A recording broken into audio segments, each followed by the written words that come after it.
Naša ekipa nalazi se na Paliću. Došli smo do ove lokacije jer je nedavno košarkaški klub Spartak iz Subotice doveo jedno veliko pojačanje. U pitanju je igrač koji je pre nekoliko sezona igrao u Srbiji kada je nosio dres Partizana. Danas je sa nama Vilijam Mozli, a mi idemo da ga upoznamo i da čujemo njegovu priču.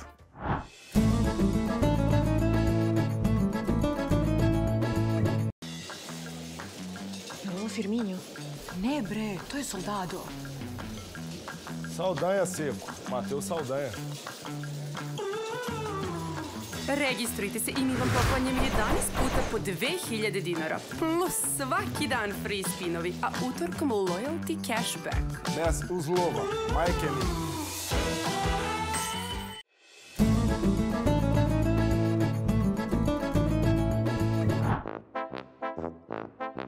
Well, thank you so much for your time. It's a pleasure to see you. How are you doing? Thank you. You good? I'm good. So I'm asking you, how are you doing? Because I know you need to rest a little bit. You need to rest your knee. So is everything okay? Yes. Ever since I came, I've been training, dieting, just so I can be in the best shape I can before I play a game. That's it. Okay. Well, I need to say one thing. It's very nice to see you in Serbia again. Did you miss Serbia a little bit? I actually do. This Serbia and Italy is my top 2 favorite places to be. And I'm happy to be back. I know the fans love to see me back also, so I'm just enjoying the moment. Yeah, I know fans are very happy to see you in Serbia again, but we're going to talk about this a little bit later. Because, in this TV show, I always like to talk about the beginnings, and I would like to get to know you more as a person, not only as a basketball player. So you were born in Louisiana, right? You're a guy from the South. Yeah. The South. Who are people from the South? Because everybody says that people from the South are very welcoming, very warm. Oh, for sure. Yeah? For sure. Yeah, we got a lot to introduce to the world. That's why, the people are kind. The South, you talk different. We talk a lot slower, but it's more difficult for foreigners to understand us because of the way we talk, a lot of slang also. Okay. But we're known for good cooking down there in the South. Really? Yes. That's one of the problems. Okay. Everybody gain weight when you come to the South. You gain weight too when you come to the South. But it's lovely, you know. Do you miss home a little bit? Occasionally, but I like to travel. So even when I go home, I'm still not home because I might spend like a week or 2 at home, but then I travel. I love to travel, me and my family, so we travel a lot. But I love home. It's no place like home. You always want to eventually come back, just to visit for me. So now I have in front of me a professional basketball player with a lot of experience that travel all around the world. But how was Vilijam Mozli as a kid? You remember that? I would say full of energy. Full of energy? One of my brothers, we were very close in age, so I always had somebody right next to me. Okay. All the way to college. Even my first year in college, my brother, he went to college with me, so we was roommates. So I always learned to share, protection. I always was protective of my brother since I'm the oldest brother. So that's where I get the protection feeling from, the mentality to always protect, even from every day-to-day things, like if you go out, when I'm always looking over friends, But when I was a kid, I just enjoyed all sports. Okay. Like I said, very active. I did everything I could, from baseball, football, everything. I just loved sports. I was always outside. I wasn't in the house much. I'm always outside.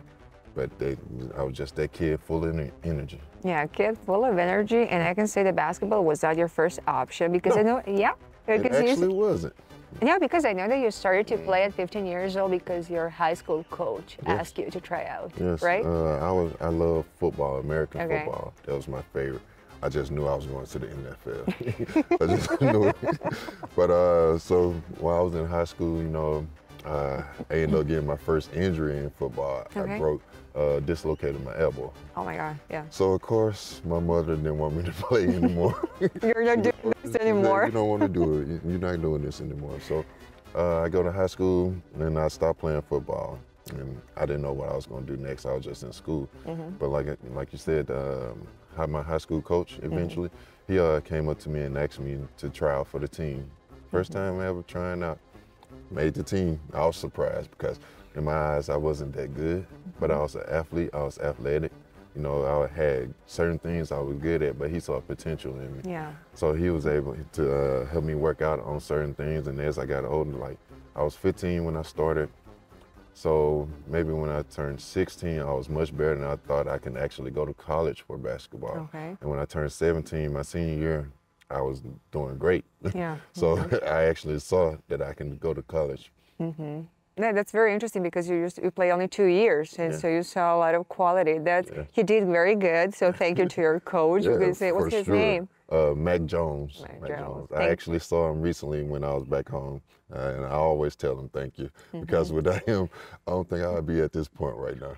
Okay. So thank you to Mac Jones. Yes. So Will, during your career, you always wore the jersey number 42. And what's the meaning of it's a personal? Does it have a personal meaning? Not at all. I get that question a lot because I had it every year since high school. I only had 42 because that's the number my high school coach gave me. And it just stuck with me. It just stuck. Okay, it's kind of a lucky number. Okay, just kind of a lucky number. In the NBA, a few players done had 42, so it's a known number, but there's no special meaning behind it. You know, it's just a number I always have, and I always stuck with it. Life in the professional sports is not easy. It's not. It's not easy. It's not. So I am sure that throughout the years you have moments when you wanted to give up, where you wanted to. Yeah. I can say my biggest moment of when I actually wanted to stop playing professional basketball was when my dad died. Okay. Because he played basketball when he was younger and coming up. So in everybody's eyes, they always wanted me and my brother to play basketball. Even though I wasn't a huge fan at a young age, I was more football. But once I started to play, you know, and I saw that everybody loved what I was doing, I fell in love with the sport, and I wanted to do it for him. So when he passed, it really hurt me deeply, and I wanted to stop. I wanted to be closer to family and things like that. But, you know, I prayed about it, you know, talked with family. It wasn't time for me to stop yet. So I continued on, and just want to show my son, you know, because he's more involved in sports now. So I want to show him what hard work can get you. It's Landon, right? Yes, Landon. That's my guy. He likes basketball? He loves basketball. He loves basketball. And I make sure I tell him always, you never want to say you want to be as good as me. You always want to be better than me. You want to be the best at what you do. So I make sure that I instill that in him. And right now, he loves working out on his own. I don't have to tell him to go work out. Once he finishes school, he always goes and work out. I'm talking with you. You're definitely a family man. You're for sure. You're a family man. Well, for sure. How are you talking about your brother? How you were talking about your dad? You're talking about your son. Family. I'm big on family. I don't know. I think it's because me and my brother were so close coming up, you know, and seeing how hard my mom worked to get us everything we needed and sometimes what we wanted. So I'm very big on family. I love being around family. I can hang out with family all day. Because like how we just sit and talk right now, that's what I can do with family. Like I talk to my brother every day. Every day. There's not a day go by that I don't talk to my brothers, both of my brothers. I know you're this kind of person, but I wanted the audience to hear that. But okay, let's talk now about basketball a little bit. Because, after college, your professional journey started in Italy, right? Yes. That's a big part of your career in Italy. So it was an interesting transition from college to Italy, and you played different leagues. You played the second league, and after that, the Emisija Serie 1. So it was a very interesting journey. Can you talk a little bit more about that? First of all, I had to adjust to it, you know, coming from America to Europe is very different. Like, it was very different, especially at the year I came. I think WhatsApp was just starting to really be good for overseas, because I think we had the little Skype and stuff like that, so I was able to talk with family and video chat and all that. But it was something new, because like I said, coming up, I always had my brother, even when I went to college. So now I'm on my own. and it's really like the first time I'm on my own, so I just had to adjust, but it wasn't nothing I wasn't ready for. I just took it one day at a time, and you know, I had older guys for teammates, so they just kind of showed me the ropes around what I need to do and things like that, and so I just stayed focused, and I loved overseas. After my first year, I was starting to say I don't want to leave. Not want to leave. Okay. I don't want to leave because I fell in love with it, the Okay. culture, with the sightseeing. You know, everything about it was different. And on when it's with the sports, you have a lot of skilled players here. Everybody is very skilled. You know, it's Yeah. not just going off of athletic talents. You know, your athletic ability. Everybody is very skilled.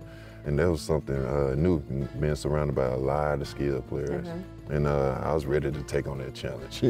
I was ready. But playing in first, I was in second league, but I played against a lot of players who done played in first league and things like that. So second league Italy was very good when I was there. Well, the old Wild West League, Yes, right? yes, Very yes. good. It had a lot of talent. And a lot of those players I played against then went on to be in Euro League and things like that and be some known players. Yeah. I remember my first toughest matchup was against a guy named Shane Lawal. But when you talk about a guy that was athletic and can move like me, had size, everything, it was a very tough matchup, but that was an eye-opener.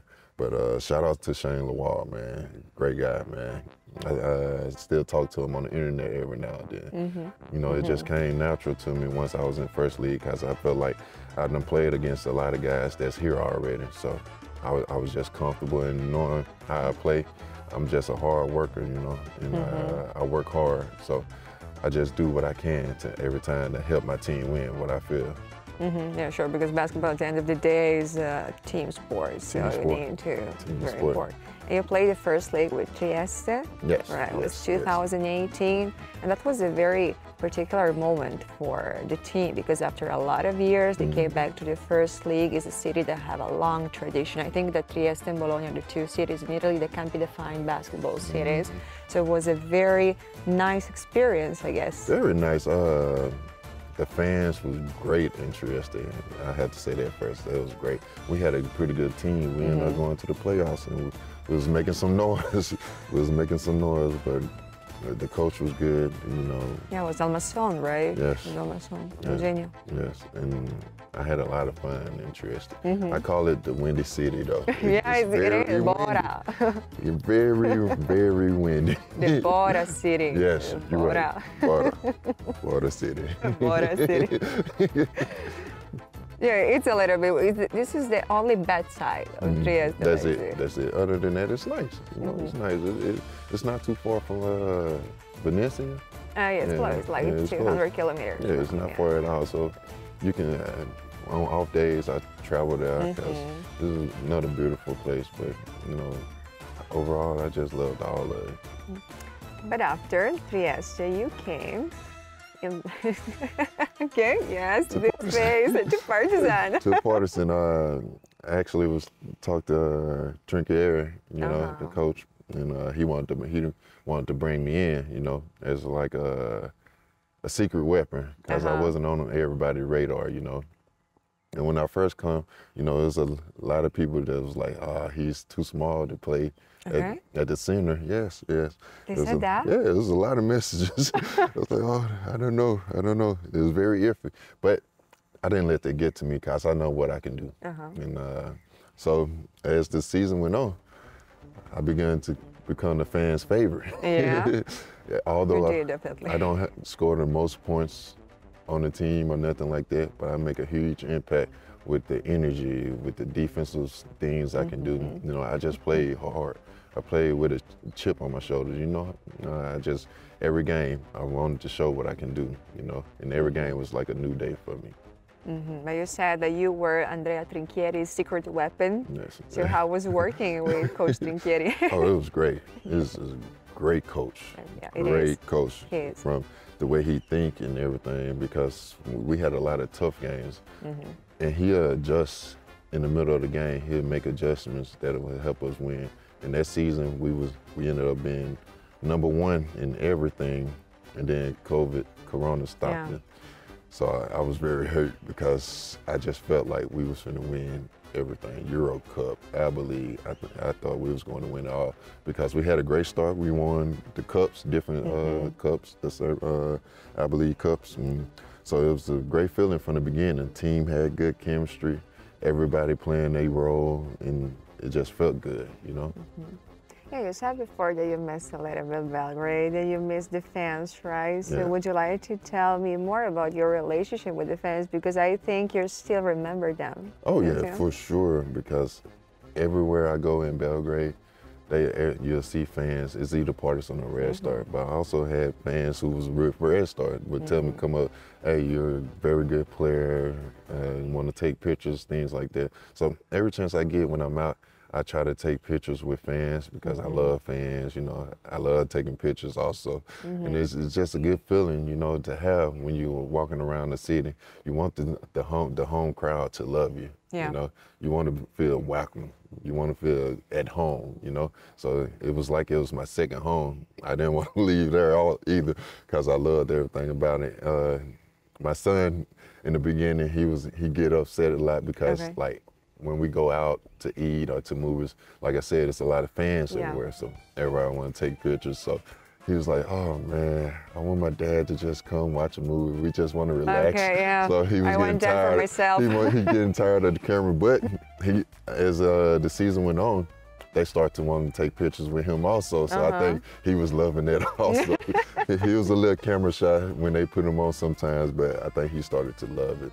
Yeah, fans were looking at you as a part of the family because at the end of the day, Partizan is a family. Yes. So it's a very particular connection. So when you came, we thought you're going to stay here for a lot longer, but a lot of things happened. First COVID, and after that, a lot of things happened in your life. But if things had gone differently, would you have stayed at Partizan? Yes, for sure, for sure. I loved everything about it. From the fans' activity to the city was good, and I felt good on the court, you know. I loved everything about it. My family loved it, so that was another plus because they wanted to come back also, but I really did want to stay.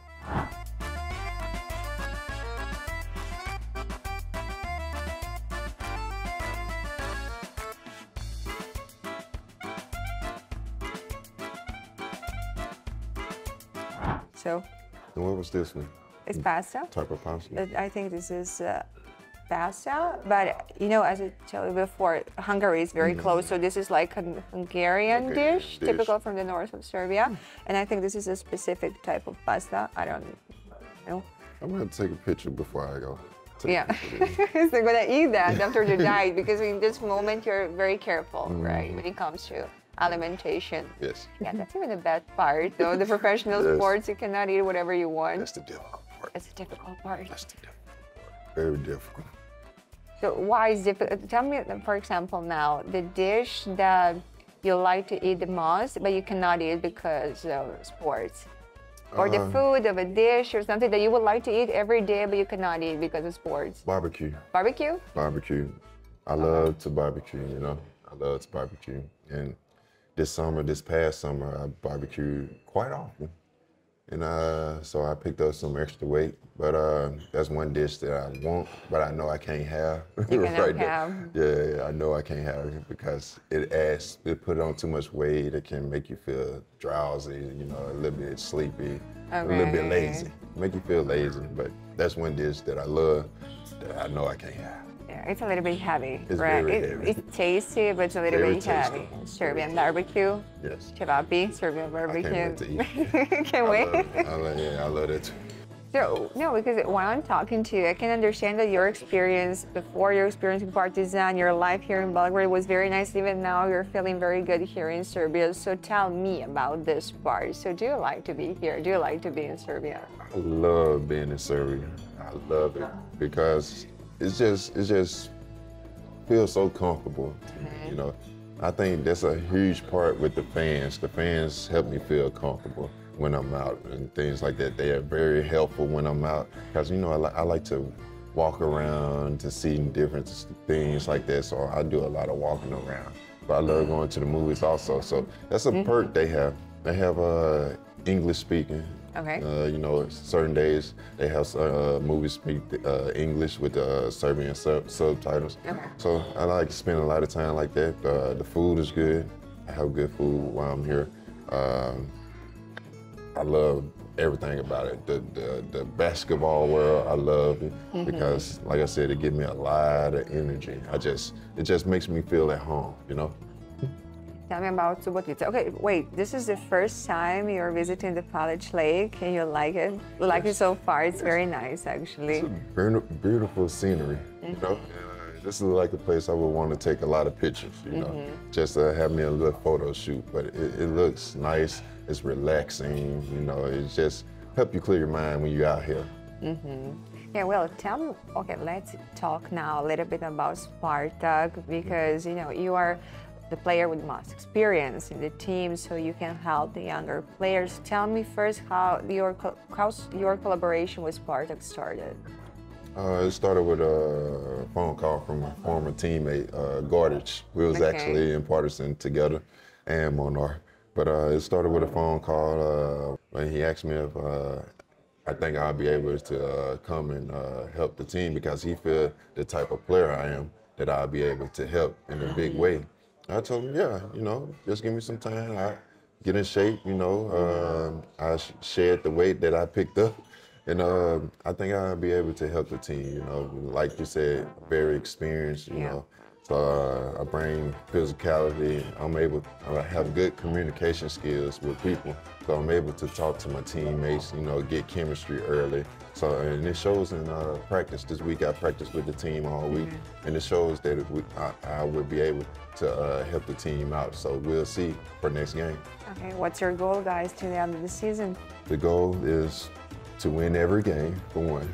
But the overall goal is to win the championship and make it to the next level. We want to go to Apple, you know, go to the Apple League. We want to make it up to that next level. So I just really trying to stay focused and train hard, practice hard, learn the plays, and I want to make sure that I can do everything I can to help the team make it to the next level.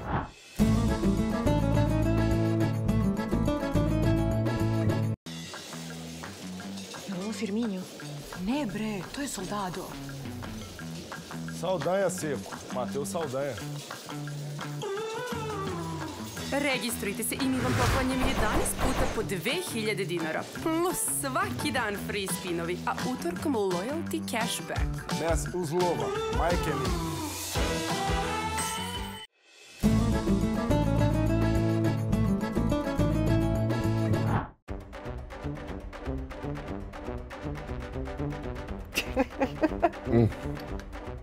Are you allowed to break that like this? Yeah, I don't care. I don't care. I'm gonna break it. It's just a small piece. It's small. It's protein, right? It's protein. That's At the end how of I the look day, at it's protein. You didn't try the pasta, so. I ain't eat the pasta. So we'll try that. We will ask for the recipe of this one. It's very good. This is good. Very good. It's very good. Good. Well, to wrap up, in a specific way to wrap up this TV show. So you see the camera behind me. If you want to send a message to the fans, to the audience, you can do it. So you can think about that, and after that, you look at this camera and. Yeah, I'm ready. Ready? Yeah. Let's go. Hi fans, old fans, new fans. I'm just happy to be back in Serbia. It's a great place, and hopefully put on a great show for you guys like I used to. And to my new fans, I'm hoping to be very entertaining, also to bring wins, and see you guys soon. Thank you.